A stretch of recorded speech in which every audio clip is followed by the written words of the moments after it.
মেলা শেষে হতশ্রী দশায় দুর্গাপুরের কল্পতরু মাঠ। গোটা মাঠে এখনো পড়ে রয়েছে বাঁশের কাঠামো, রয়েছে ব্যবসায়ীরাও। গোটা খেলার মাঠ মুখ ঢেকেছে আবর্জনা স্তূপে সরব ক্রীড়া প্রেমীরা। তো দেখা যাচ্ছে যে এরপরেও কিন্তু মাঠ এখনো পর্যন্ত পরিষ্কার হয়নি।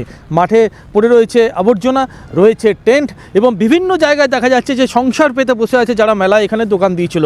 এখন প্রশ্ন উঠছে, যে মাঠ খেলার জন্য ব্যবহার করা হয় সেই মাঠকে কেন এখনো পর্যন্ত যে আবর্জনা মুক্ত করা গেল না? তো বিগত বহু বছর ধরে এটা একটা কালচারে দাঁড়িয়ে গেছে। পয়লা জানুয়ারি থেকে 10ই জানুয়ারি পর্যন্ত মেলাটা হয়, কিন্তু দেখা গেছে জানুয়ারি মাস তো বটেই, ফেব্রুয়ারিও প্রথম দিক পর্যন্ত মাঠ পরিষ্কার হয় না। মাঠটা পরিষ্কার করে তারপরে প্রধান কাজ হচ্ছে পেরেকগুলি তোলা, ম্যাগনেট দিয়ে।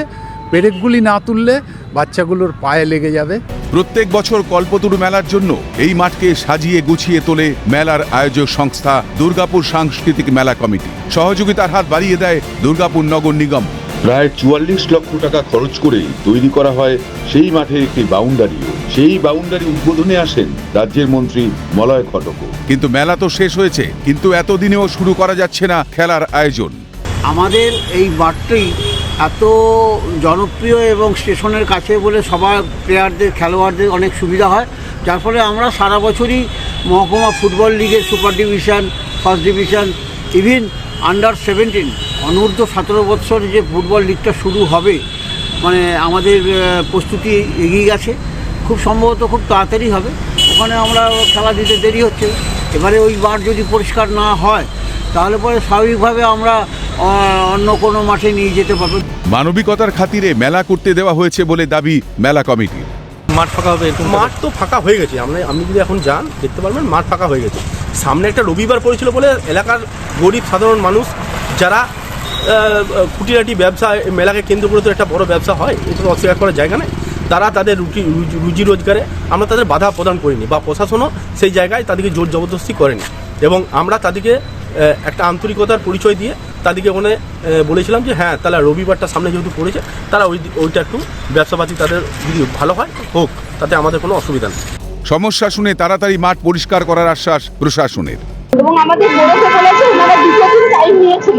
আমরা আজকালের মধ্যে একবার এটা ভিজিট করে দেখবো, যদি না হয়ে থাকে আমরা কাল থেকে পরিষ্কার করে এবং যা দোকান আছে সেগুলো ক্লিয়ার করতে বলে দেবো। ভাঙা মেলা থেকে তৃণমূলের তোলার জন্যই এই আয়োজন, দাবি বিরোধী শিবিরের। তো হচ্ছে এই ভাঙা মেলা থেকে তৃণমূলের কিছু নেতা তোলা, তো এই তোলার তো এটা হয়ে আছে 7 দিন দোকানে থাকবে বা 10 দিন থাকবে। এই তোলা কমপ্লিট হলে তারপরে হচ্ছে ভাঙা মেলা পরিষ্কার হবে। তৃণমূলের ছোটোখাটো 2 পয়সা 4 পয়সা নেতাদের, তাদের তো সারা বছরটা চালাতে হবে, তাই বিভিন্নভাবে তারা এখানে স্টল পল বসিয়ে তারা এখান থেকে তোলা তুলে পার্টির ফান্ডে দিচ্ছে না। প্রশাসন, পুলিশ, তৃণমূল সব কারবানিতে ব্যস্ত।